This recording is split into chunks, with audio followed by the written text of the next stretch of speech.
And now we go live to Sweden, second time on our show, and he is the founder of SempreInter.com, reporter on DiMarzio's English site, and chief editor of FC Internews, the English site as well. Nima Tavallaey joins us live from Sweden. Nima, thank you so much for staying up in the wee hours of the morning, my friend. Oh, no, no problem. Thanks for having me. Pleasure's all mine. Nima, let's talk about your Inter first and foremost. They sit in the third spot there. Still many games to play for. Still many opportunities to continue to climb up. But it's getting more and more difficult the way Napoli has been playing. Juve passing them. And let's not forget Fiorentina has been outstanding all season long. And now Roma, with the coaching change, they'll be hungry. Let's talk about your Inter, what they need to do, how they must get this reorganized and re-energized for this second half. Well, I think what we saw against Sassuolo was basically a situation where, Inter so far this season have been criticized that they've won games thanks to a little bit of luck and maybe some undeservedly if you look at how they actually played. I think this was kind of a little bit of retaliation, if you will, for that, because Inter completely, should have won this game, considering the chances and the way that Icardi and Ljajic missed those complete sitters in the beginning. It just felt like that day was going to be one of those days. So I don't think we should quite hit the panic button just yet. However, as you said, Juventus coming back strong is not a surprise, at least not to me. I said it in the beginning of the season that I think they're going to win this year, and I said it when they were 10, 15 points behind. I said, they will come back, and now they've come back. Napoli is playing some dream football at the minute, and it depends a little bit on what they do in the Mercato. If they during this January, if they reinforce their defense and just make the squad a little bit bigger, if they hang on to Gabbiadini, which they seem intent on doing because De Laurentiis has declined every offer that's come from the Premiership.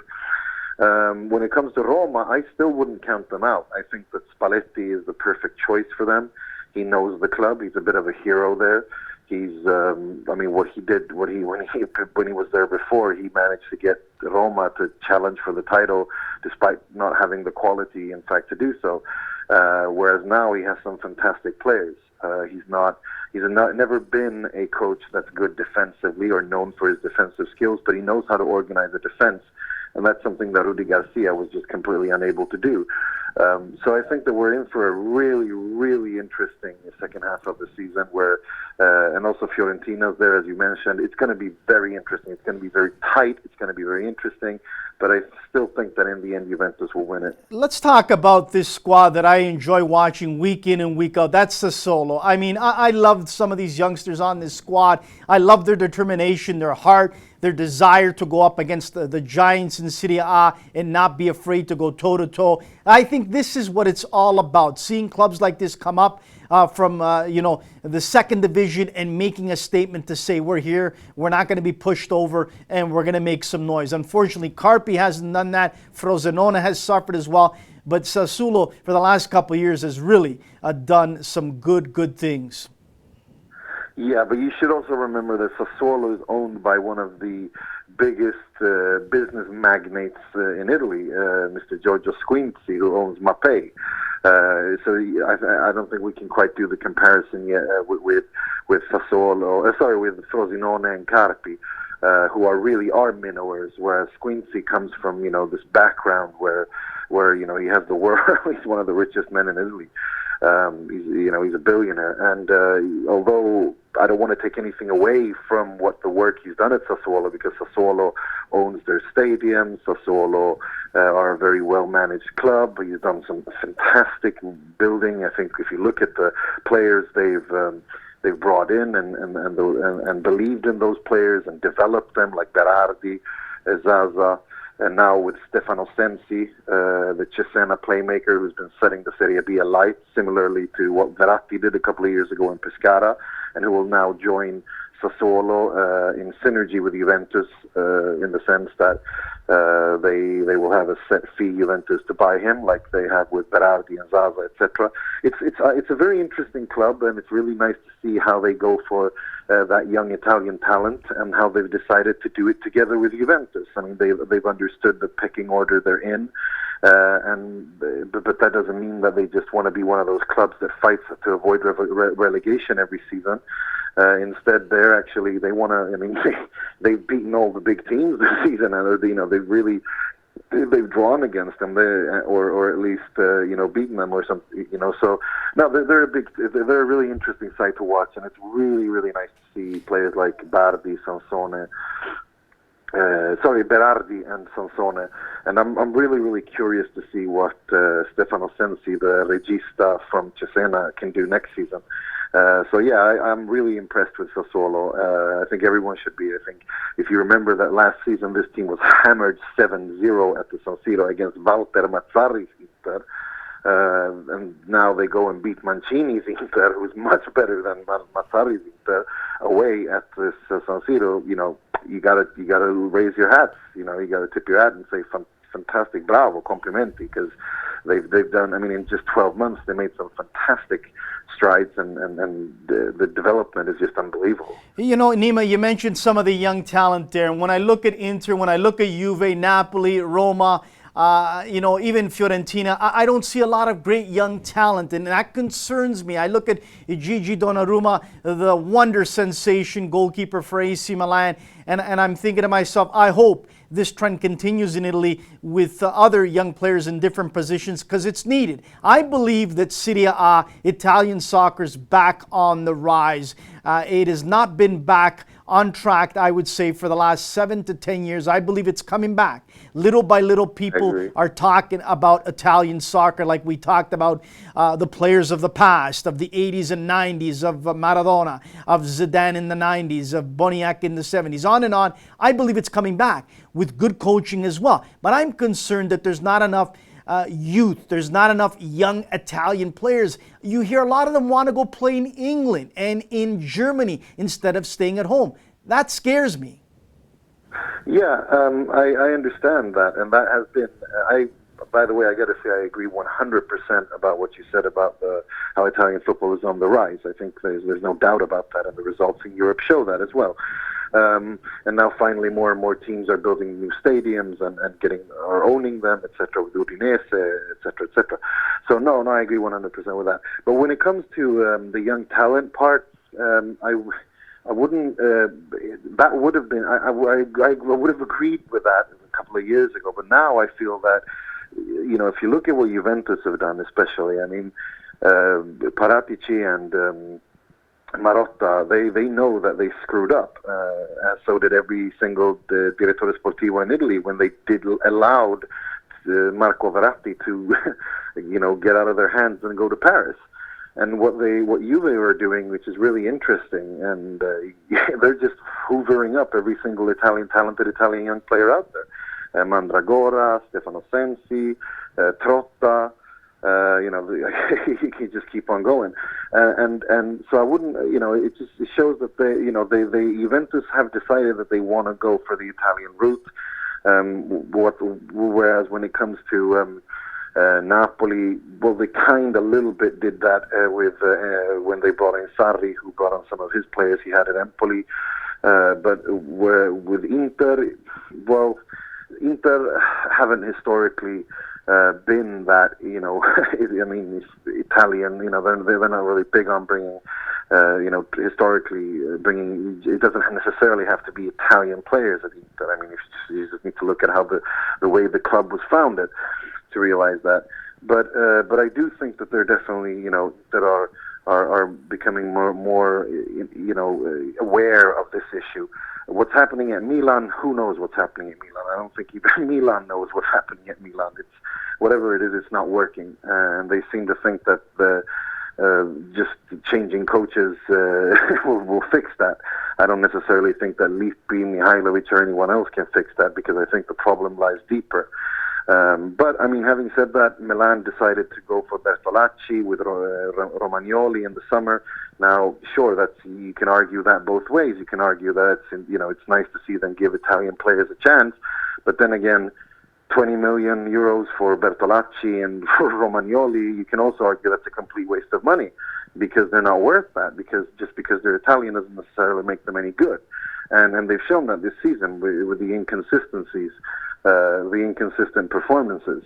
So I see your concern, but I feel that we're a little bit out of the tunnel. I think we're actually, like, even on that, even in that aspect, Italian football is on the way, on the rise up.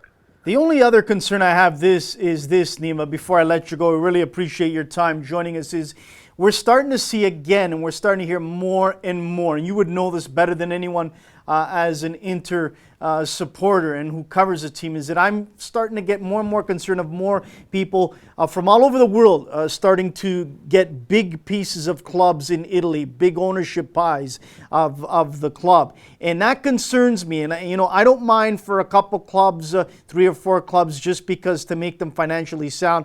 But, we hear with AC Milan in China, Inter with your owner, on and on. I mean, thank goodness for Napoli. Thank goodness for Pallotta at Roma. Or else I have some concern of that trend continuing. Yeah, I know what you mean. And the Serie A in Italy is a very special place in the sense that, Inter, for example, when Massimo Moratti owned it, he was a fan. He's grown up at the club. He has his family history is tied together in the fabric of the club, and that always makes things a little bit more special. Same with Berlusconi, who actually played for AC Milan as a youngster. So it does make it a little bit different. However, you have to remember that given the reality of how it is, I think you can strike a good balance between between the history and all that stuff that makes the Italian football so special, so that we don't end up in a situation like the Premier League where what happened at, for example, Cardiff City, where some guy walks in off the street, changes the colors to red and dragons when there were no dragons, and I don't think that would happen in Italy. I think you can find a decent middle ground, because you need foreign owners to come in to organize, and also come in with that fresh mentality, because sometimes it's good when you have people in business that come in from a different frame of mind, and who can bring fresh ideas into Italian football, because Italian football needs it. Although Italian football is on the rise, it's not out of the woods just yet, and it needs to develop. It needs fresh ideas. It needs to grow. And I think that the foreign owners that we've seen so far, I'm really impressed by them. I think Pallotta has done really well. I think, sure, the dream situation would be to see another Napoli like De Laurentiis, who's worked wonders with Napoli, and Napoli are one of the most financially sound clubs in the world. That would be ideal, but I think that, and also Juventus, but they have they're different. They're owned by the Agnelli family, who owns Fiat, who owns Ferrari, and et cetera, et cetera. So, I think you will see more of this, and I think you also see a lot of North Americans with Italian heritage, and people from other countries with Italian heritage, similar to Tacopina and Pallotta, who get involved in Italian football. It's funny you say that. That's a good thing. It's funny you say that, Nima, but there was a prominent Torontonian, a prominent Canadian businessman, and many people know who I'm talking about out there, that was hot and heavy a few years ago after Lazio and trying to buy them outright when they were in some financial straits. That's cooled off now, but it's funny you said that I know a lot of people here in this community, in this city of Toronto, that have strong ties, whether to Udine, Lazio, on and on. They would love to get their hands on one of those clubs, and it could happen sooner than later. Nima, listen, we thank you so much again for staying up in the wee hours of the morning. You do great work on the Marzio's site. You do it outstanding with so many of them, and right now the transfer market is hot and heavy. Where can people follow you on Twitter, and what do you got right now that people can read? Yeah, my Twitter handle is @NimaTav1981, and we're just gonna keep on working and grind. And I got to give a shout out to David Amoyal, Steve, Zeke, Gianluca, and all the other guys who I work with over at Marzio, who do fantastic work, and as well as everyone over at Semprinta and FC Inter News, both the Italian and English version, who we just grind it. It's right now it's just crazy. Everyone is just glued to their computer, writing and working. So I got to give a shout out to all those guys. So I just say, just keep following the stuff, because there's the mercato will heat up as closer we get to that deadline day. Things will heat up. Well, I got to tell you, a lot of people in this area, in Toronto and in Ontario and in Canada, follow you. They enjoy your work on DiMarzio. They enjoy your tweeting. So from me to you, from all the people here, we thank you for doing that. God bless. Enjoy the rest of your evening. And again, we thank you so much for making time for us, my friend. Oh, thank you so much for those kind words, and thank you to everyone who follows me. It's a pleasure to have gotten known so many people on the other side of the planet, and thank you for all your support, and thank you for having me on the show. It's always a pleasure. Pleasure. You're a class act. That's Nima Tavallaey, and he is outstanding at what he does. He writes on DiMarzio's English site, and he also is the founder of Sempre Inter. Outstanding that he joined us in the wee hours of the morning live from Sweden. So we went to Italy, we went to Sweden. We're going to